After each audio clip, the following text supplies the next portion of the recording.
corps t'appartient. Sais-tu que personne au monde ne possède le même corps que toi? Nos corps partagent de nombreuses ressemblances et différences, mais chaque corps est unique. C'est pas dingue ça? Ton corps peut être grand, petit, rond, poilu, carré, en courbe.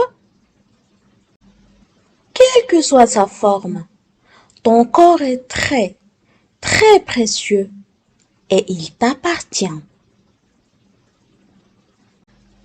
Ton corps change au fur et à mesure que tu grandis.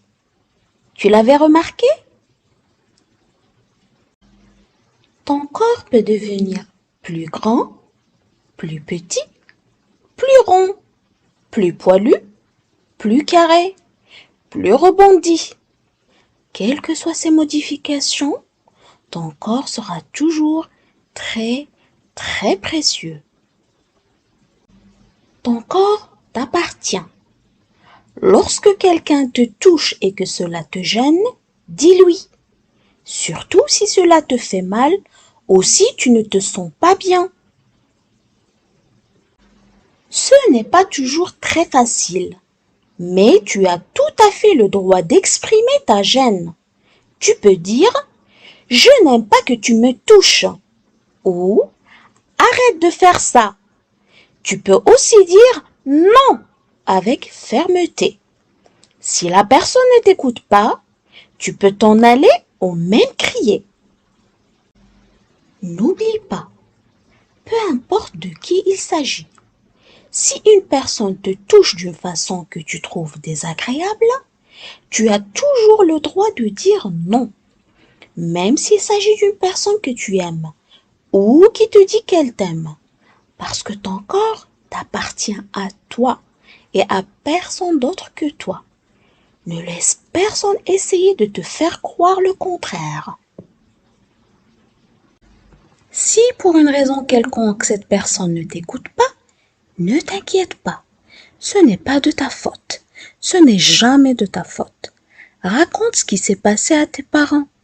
Tu peux aussi en parler à un adulte en qui tu as confiance et avec qui tu t'entends bien. Cela peut être un professeur, un grand-parent, une tante ou un oncle. Quelqu'un qui t'écoutera attentivement et saura te protéger.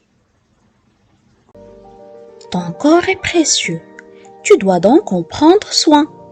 Mais ce n'est pas toujours très simple, n'est-ce pas? Voici quelques questions et réponses pour t'aider à découvrir comment en prendre soin au mieux. Quelles sont les parties de mon corps que personne ne doit toucher? Personne n'est autorisé à toucher ou à voir tes parties intimes. Quand tu es petit, tes parents peuvent toucher ces parties quand ils te donnent le bain, qu'ils te déshabillent ou s'occupent de toi quand tu es malade. En grandissant, tu apprendras à faire tout cela tout seul. Un médecin ou une infirmière peut toucher ces parties quand il ausculte ton corps, de préférence en présence d'un de tes parents. Tu ne dois pas non plus voir ou toucher les parties intimes des autres. N'oublie pas que les parties intimes sont intimes, ce qui signifie qu'elles ne concernent que la personne à qui elles appartiennent. Quelqu'un m'a touché et ça m'a gêné, mais ce n'était pas une partie intime. Est-ce normal? Ce n'est jamais normal qu'une personne te touche et que son geste te mette mal à l'aise, même si cette personne n'a pas touché une de tes parties intimes. Lorsque cela se produit, il faut lui dire « Je n'aime pas quand tu fais ça ». N'oublie pas que ton corps t'appartient à toi et à personne d'autre que toi. Si quelqu'un te touche et que tu éprouves de la gêne, parle-en à tes parents ou à un adulte en qui tu as confiance. Est-ce que tous les contacts sont risqués? Absolument pas. Un baiser d'un parent, une étreinte d'un membre de la famille, tenir la main d'un ami sont des façons de témoigner son affection. Mais si un contact de ce genre te fait éprouver de la gêne, tu as le droit de dire non. Cela signifie également que lorsqu'une personne te dit non, tu dois l'écouter.